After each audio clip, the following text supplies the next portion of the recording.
Hier, le président Vladimir Poutine a annoncé donc l'envoi de céréales en Afrique. Nous sommes bien contents. Nous lui disons merci pour cela.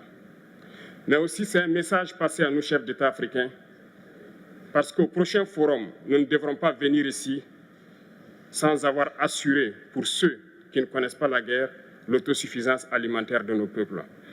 Nous devons prendre l'expérience de ceux qui ont pu déjà atteindre cela en Afrique, tisser de bonnes relations ici et tisser de meilleures relations avec la Fédération de Russie pour pouvoir assouvir les besoins de nos populations. Pour satisfaire la consommation locale de blé, l'exécutif burkinabé veut consacrer 5000 hectares à la production de semences de blé durant la campagne agricole sèche de 2024-2025. L'information a été rendue publique le 23 octobre en Conseil des ministres. Selon les autorités burkinabées, la mesure permettra de soutenir la production locale de blé. Cette campagne agricole, il s'agit d'accroître la productivité agro-pastorale au Burkina en utilisant des stratégies durables d'approvisionnement en intrants agricoles. D'après les autorités burkinabées, cette initiative devrait contribuer à améliorer l'approvisionnement local en semences. D'après les données compilées par l'Institut national de la statistique et de la démographie, le pays s'est procuré 270 000 tonnes de blé et 16 360 tonnes de farine de blé sur le marché international en 2023. En 2023, la facture associée à ces achats s'est ainsi élevée à près de 67 milliards de francs CFA cette même année. Pour satisfaire la demande locale, le Burkina Faso importe encore la quasi-totalité de ses besoins en blé. La production de plus de 5 310 000 tonnes de céréales. Si nous atteignons cet objectif de production, nous allons couvrir 120% des besoins céréaliers.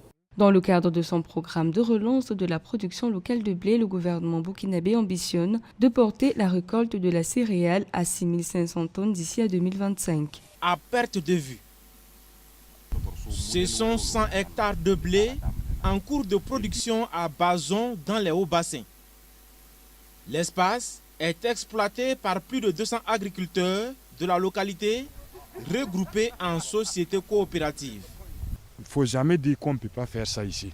Donc il faut essayer de voir. On a essayé le blé aussi, ça a marché. Ce matin, les exploitants reçoivent la visite du ministre d'État chargé de l'agriculture. Ismaël Sombier et ses services techniques sont venus encourager les producteurs de Bazon pour leur contribution à l'offensive agro-pastorale. Félicitations à vous. Je suis très content du travail abattu ici à Bazon.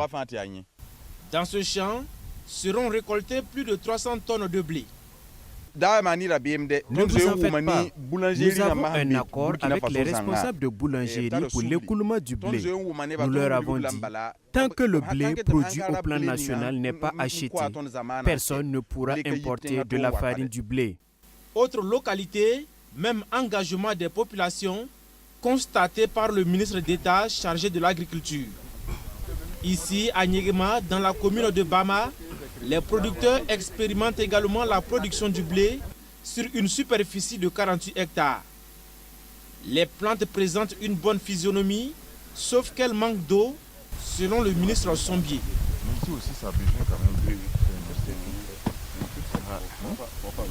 Le patron des agriculteurs demande aux exploitants des lieux d'intensifier l'arrosage des plantes.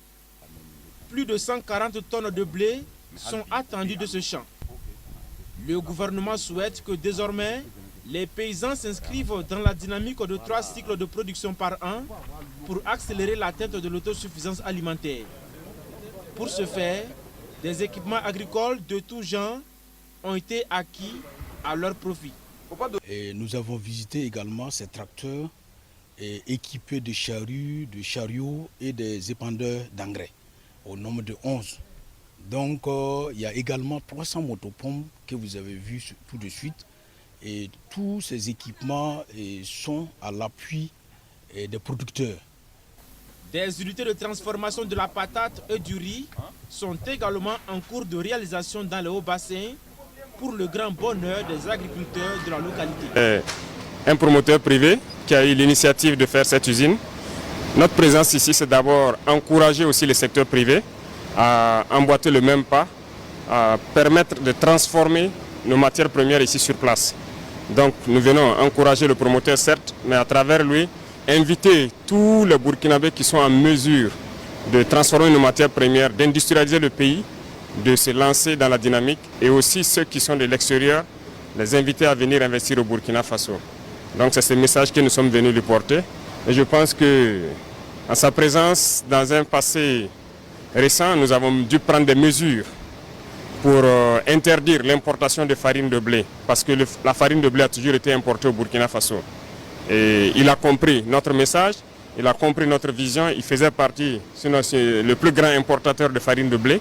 Il a décidé de se lancer dans cette usine, nous l'avons encouragé et accompagné, et aujourd'hui c'est une réalité. Et en plus de tout ça, nous l'avons encouragé à s'investir dans la culture de blé, accompagner les producteurs de blé, et il a bien compris le message, et j'espère que 2026, il aura aussi donc, une bonne part de production de blé pour passer dans quelques années d'importateur, il y a quelques années de farine, à exportateur de farine de blé made in Burkina Faso.